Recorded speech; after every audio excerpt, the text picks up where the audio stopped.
Hello guys, आप सभी का स्वागत है आपके अपने YouTube channel Dilshad fast classes में। आज के इस वीडियो के अंदर मैं आपको पढ़ाने वाला हूं क्लास 10th का मैथ एक्सरसाइज 1.3।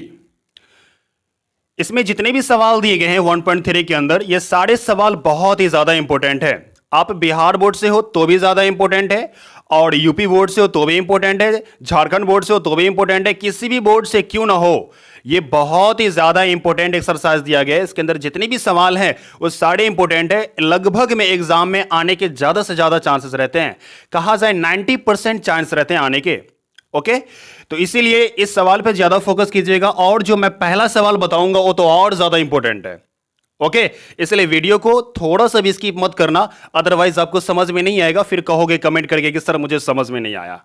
ओके, तो ये बहुत ही इंपॉर्टेंट है। चलिए हम पहला सवाल की बात करते हैं। देखिए, पहला सवाल में लिखा हुआ यहां पर, सिद्ध कीजिए कि रूट अंडर 5 एक औपड़ी में संख्याएं। रूट अंडर 5 एक औपड़ी में संख्याएं।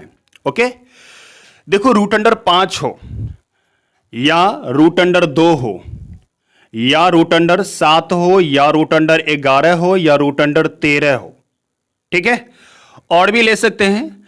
ये जितने भी देख रहे हैं, इस सभी को मैं जो भी कंसेप्ट बताऊंगा, जो हल का तरीका बताऊंगा, उसी तरह सभी को हल करिएगा, ठीक है।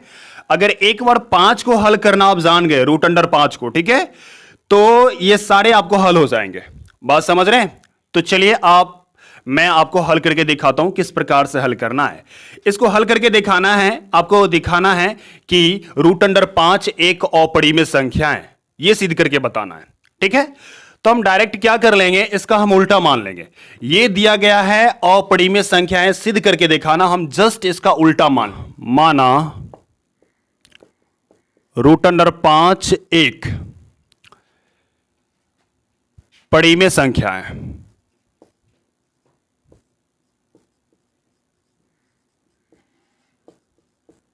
क्या है? रूट अंडर 5 एक पड़ी में संख्या है, ठीक है, उल्टा मैंने मान लिया। देखो, जब भी कोई संख्या पड़ी में होता है तो उसे हम P वट्टा Q के रूप में लिख सकते हैं।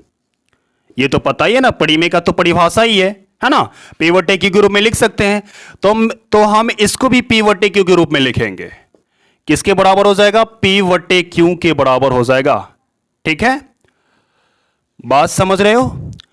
अब देखो, P और Q के बारे में एक लाइन लिखनी है, जहां P तथा Q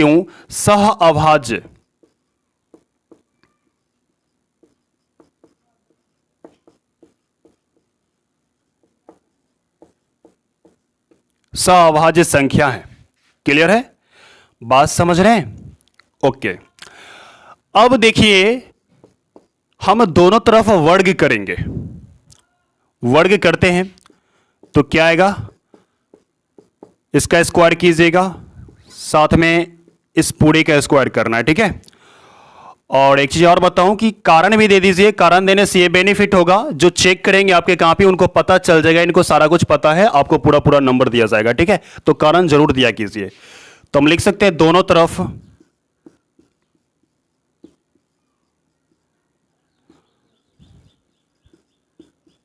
वर्ग करने पर, ठीक है, मैंने वर्ग कर दिया। अब देखिए, यहां पर जब भी रूट के अंदर एक अंक का संख्या 2 गो होता है तो एक बाहर आ जाता है। तो यहां देख सकते हैं स्क्वायर है, इसका मतलब रूट 5 2 गो है, ठीक है। तो एक 5 हम बाहर निकाल लेंगे, रूट से बाहर निकल गया, और इन दोनों पर अलग अलग हम स्क्वायर लिख सकते हैं। मैंने लिख दिया, यहां पर स्क्वायर दोनों पर था, मैंने अलग अलग कर दिया, ठीक है। अब क्रॉस मल्टीप्लाई कर लेंगे यहां पर, यानी कि P स्क्वायर, और ऐसे मल्टीप्लाई करें 5 Q स्क्वायर, ठीक है। और इसको हम समीकरण फर्स्ट मान लेते हैं, यहां इसीलिए लगा देते हैं, और समीकरण यहां पर फर्स्ट मान देते हैं इसको। ओके, बात समझ रहे हैं? अब यहां पर थोड़ा सा ध्यान दीजिएगा, बस थोड़ा सा ध्यान दीजिए। ये 5 जो है Q स्क्वायर के साथ कुंची में है, गुना में है, गुना में है। जब 5 इस तरफ आएगा तो भाग में चला जाएगा, गुना का उल्टा होता है क्या? भाग होता है। तो 5 इस तरफ आएंगे तो क्या चीज में होगा? भाग में। तो 5 क्या कर रहा है? पी स्क्वायर को विभाज कर रहा है, यानी भाग दे रहा है। क्लियर है? तो हम यहां पर लिख सकते हैं, यहां 5 पी स्क्वायर को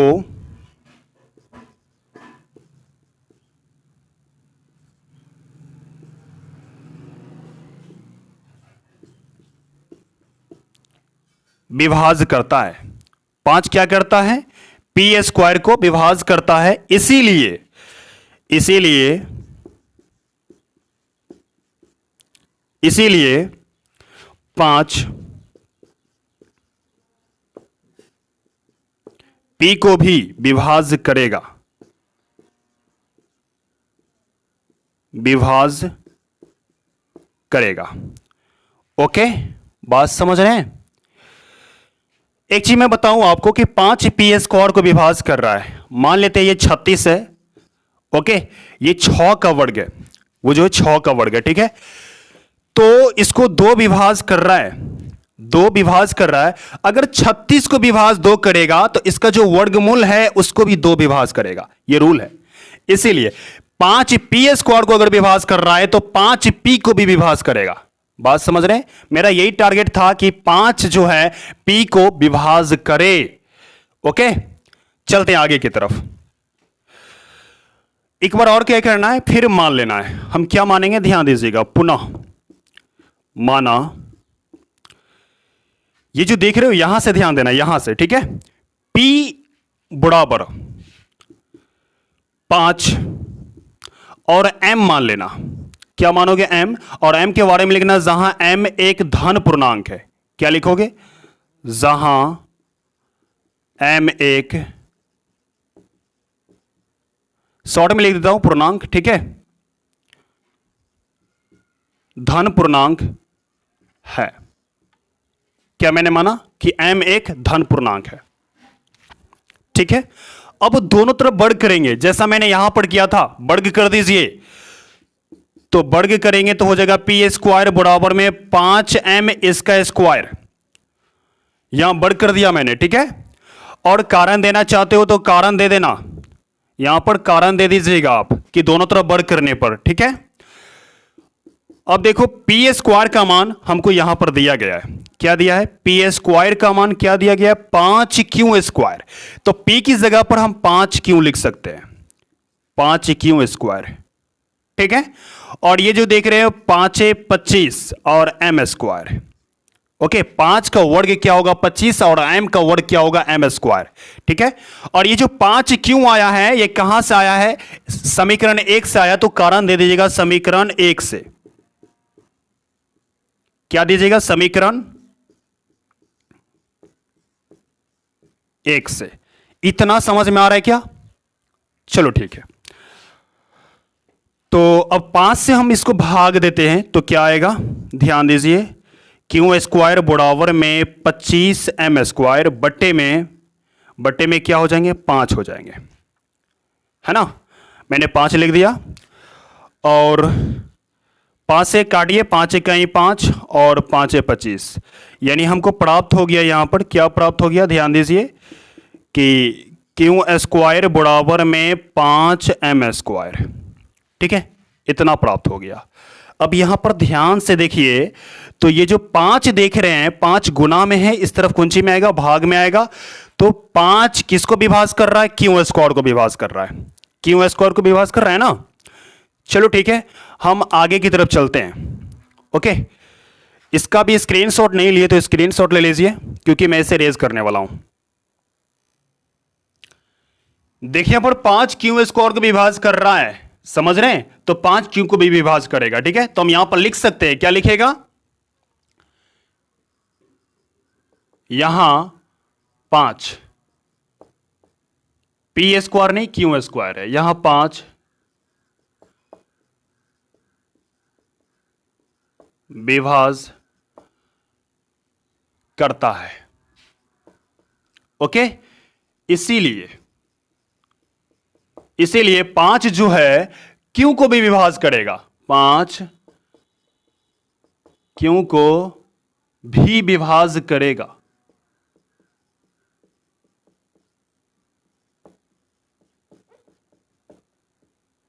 करेगा। ओके, बात समझ रहे हैं? चलो ठीक है।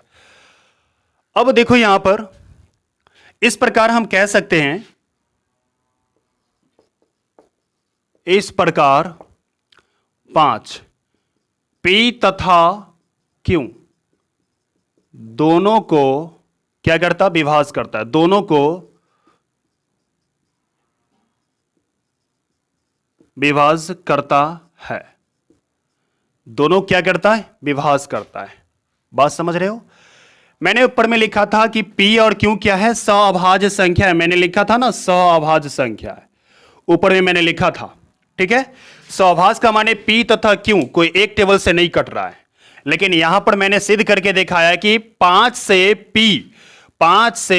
P और Q दोनों विभाज्य हो रहा है। मैंने सिद्ध करके दिखाया ना। ऐसा क्यों हुआ बताइए? यहां पर सिद्ध किया और जो मैं विरोधाभास माना था वो मेरा गलत हो गया। ओके, गलत हो गया ना, क्योंकि मैं यहां पर सिद्ध करके दिखा दिया कि P तथा Q को 5 विभाज्य कर रहा है। ठीक है, तो हमारा मान्यता जो था वो गलत हो गया। ठीक है, जो माने थे कि परिमेय संख्या वो मेरा गलत हो गया। ठीक है, बात समझ रहे हैं? जब गलत हो गया तो हम यहां पर ये लिख सकते हैं, अतः हमारी मान्यता